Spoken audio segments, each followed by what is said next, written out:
as it relates to the Commonwealth of Virginia. In spring of 2025, a sexual assault survivor came forward to report a sexual assault to the DC Metropolitan Police Department. During the course of the investigation, DC detectives determined that the assault originated here in Alexandria. In August, the matter was formally turned over to the Alexandria Police Department Criminal Investigations Division. From there, detectives worked in collaboration with the sexual assault response team to prioritize the well-being of the survivor and to maintain their integrity.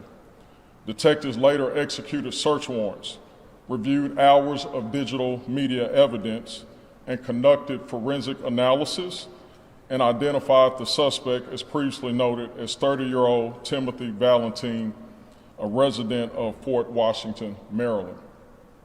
Through the course of this investigation, detectives learned that Valentine met women through online dating platforms, taking them on a date where it was believed he could have added substance to their beverages that they were drinking, later sexually assaulting them. Alexandria detectives later sent this matter to the Commonwealth Attorney for prosecutorial evaluation. In early of December, as Commonwealth Attorney Porter noted, Valentine was indicted on charges and a felony warrant was executed identifying him as a wanted person. On December the 11th, a BOLO, Be on the Lookout, was issued by the Alexandria Police Department. His information was entered in national law enforcement databases. Hours later, our APD patrol officer received an alert from a license plate reader indicating that his vehicle was traveling through our city. Alexandria officers then conducted a vehicle stop based on that hit and took him into custody.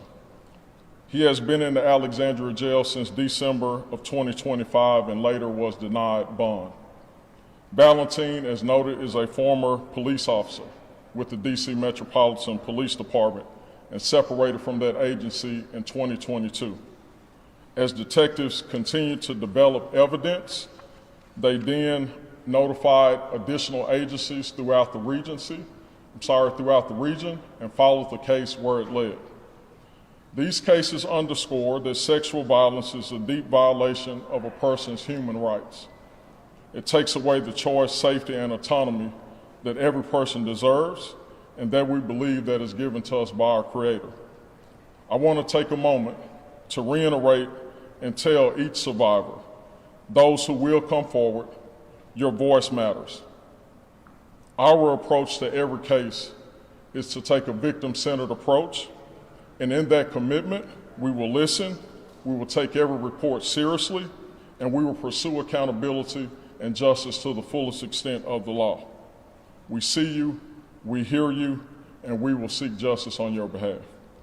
To the public, if you have had any contact with Timothy Valentine, if you were on a date with him, if you believe that you have been assaulted by him, or if you have relevant information concerning these cases, please call our general tip line at 703-746-6911. I repeat that number, 703-746-6911, to leave a message, or if you don't feel comfortable leaving a message, you can send an email at tips@alexandriava.gov. His photo is shown here, and I want to stress that you may have known him by another name. Confidential support and advocacy for resources are here for you, and please contact our Sexual Assault Center if you need that additional support at 703-683-7273 for help. We will make this publicly available. Again, these cases reflect the strength of regional collaboration, not only between APD, but our neighboring Prince George's County Police Department and the Metropolitan Police Department. Now we'll turn it over to Prince George's County's Office of the State Attorney, Ms. Tara Jackson.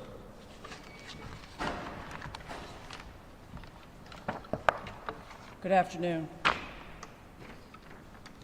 I am Tara Jackson, and I serve as the State's Attorney in Prince George's County, Maryland.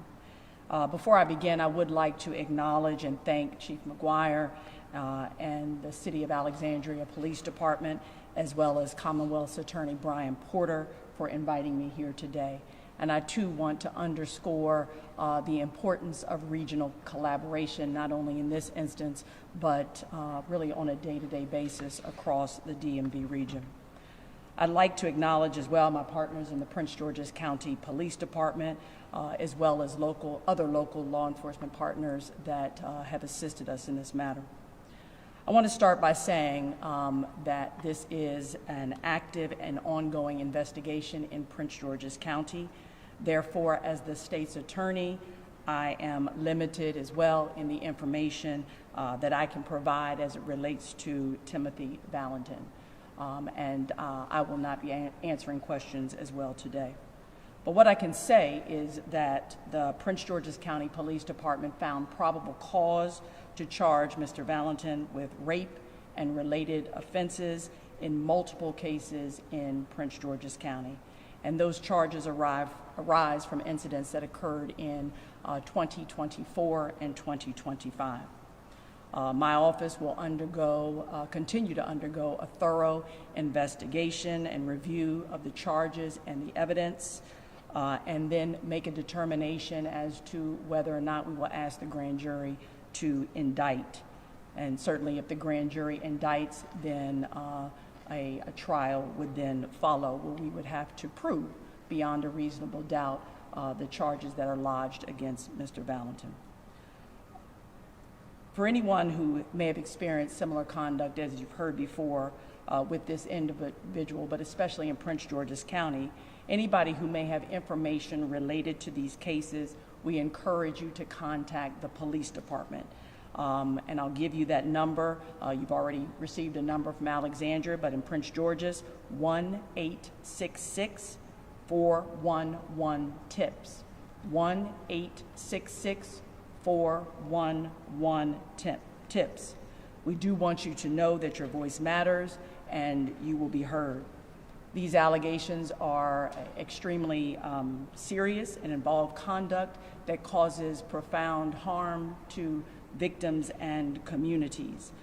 Sexual assault, as you've heard before from the Commonwealth's attorney, is a violent and personal crime that profoundly impacts victims and oftentimes results in long-term emotional and physical effects. And we in the state's attorney's office, as well I know in the police department, will always treat victims with the utmost seriousness as we discuss these cases. I've been a sexual assault prosecutor before, and I understand that coming forward and following through on the prosecution of this type of case is not easy for victims. But again, please know that we will treat you with dignity and respect, and that, as you've heard before, our approach is centered on supporting victims.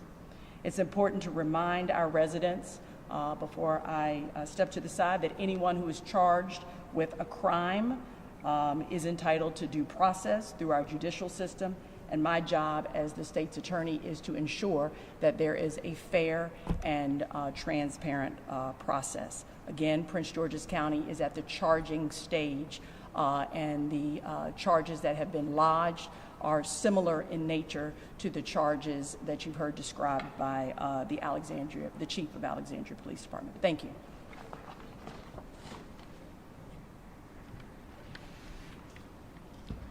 Good afternoon. I'm Todd Leitner, L-I-G-H-T-N-E-R, Deputy Chief for the Prince George's County Police Department. I want to thank Chief McGuire and Alexandria Police Department for hosting us today, allowing us to speak, and for their partnership in this investigation. In late January 2026, Alexandria Police Department contacted Prince George's County Police Department's Special Crime Division Sexual Assault Unit regarding Mr. Valentin.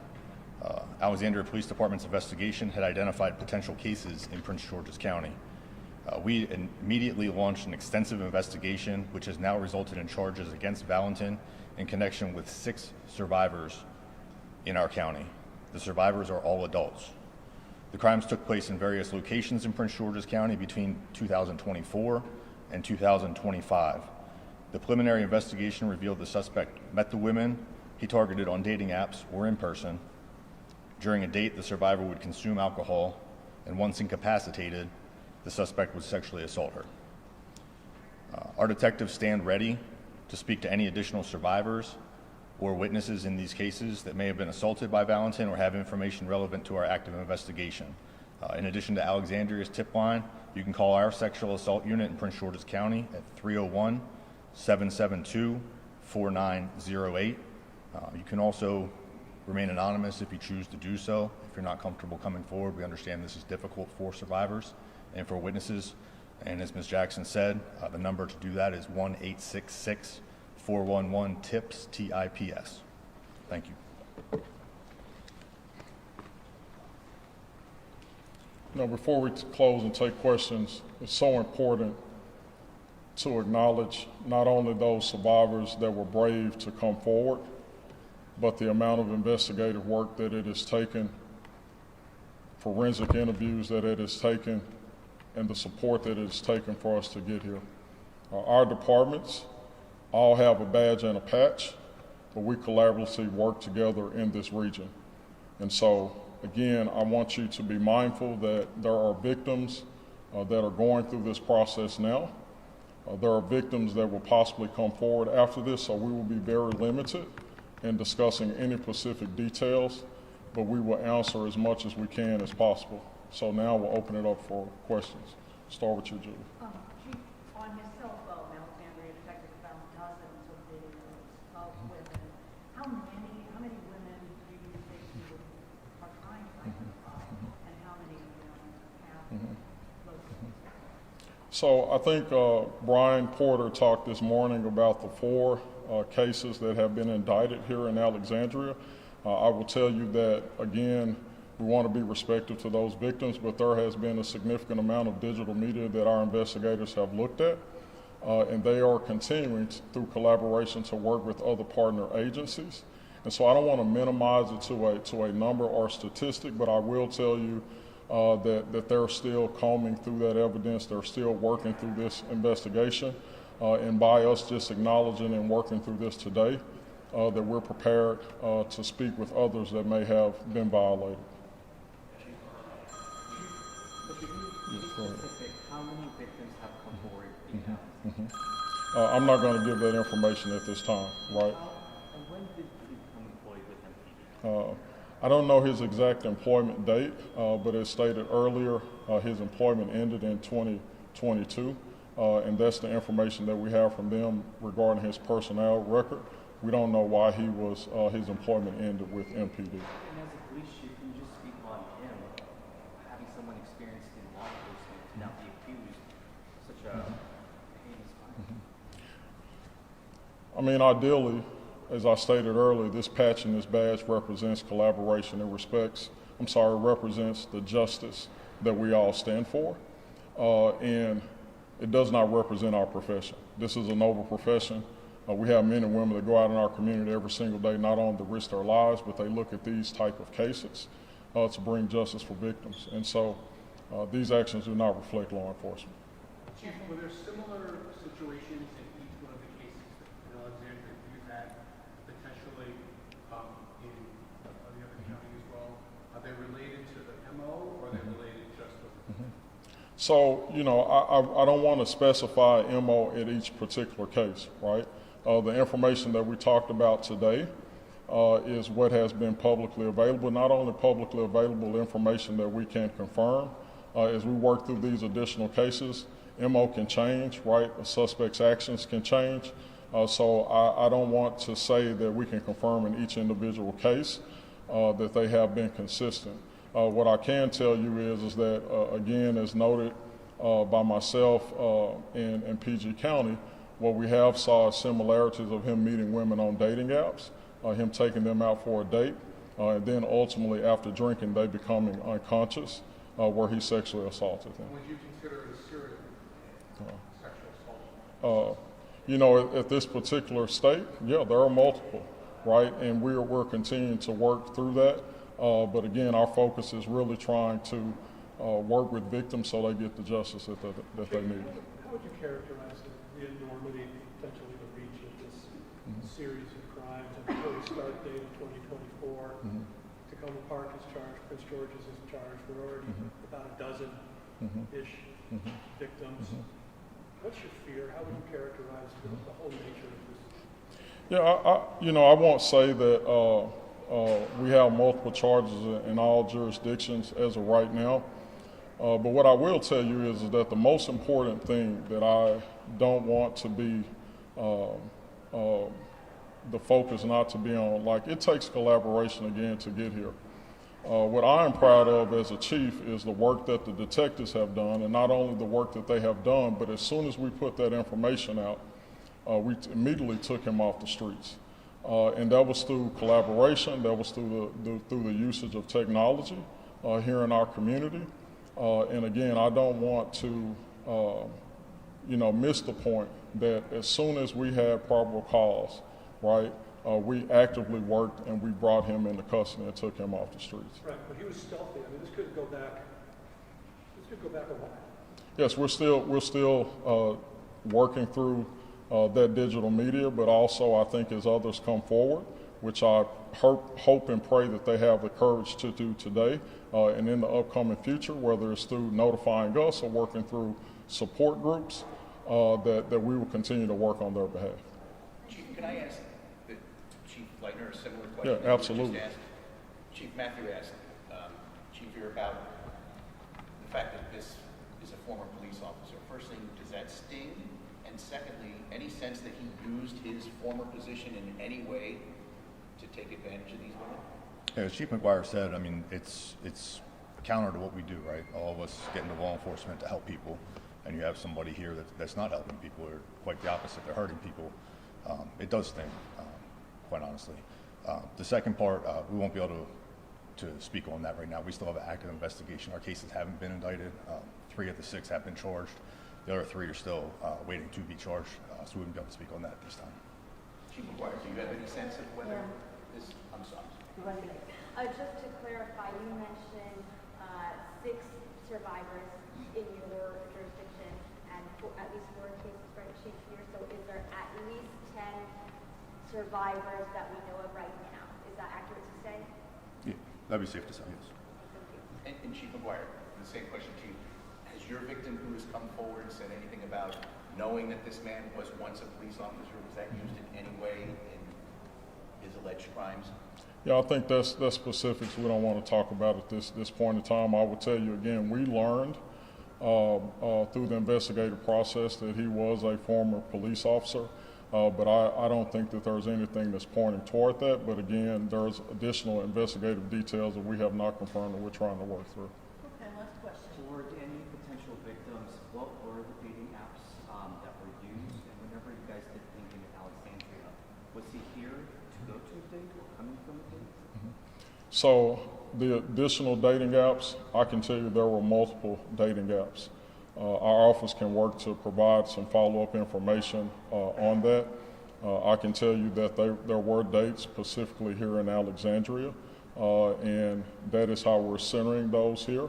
But again, we're trying to, as you all can imagine, there's always a significant amount of evidence. We're bringing forth the cases that we can at this specific point in time, and that's all we're going to say about that. Okay, and I'm going to ask that any follow-up questions be directed to the jurisdiction's public information office, and we will be happy to provide them. Thank you. All right, thank you all. for attending. Thank you.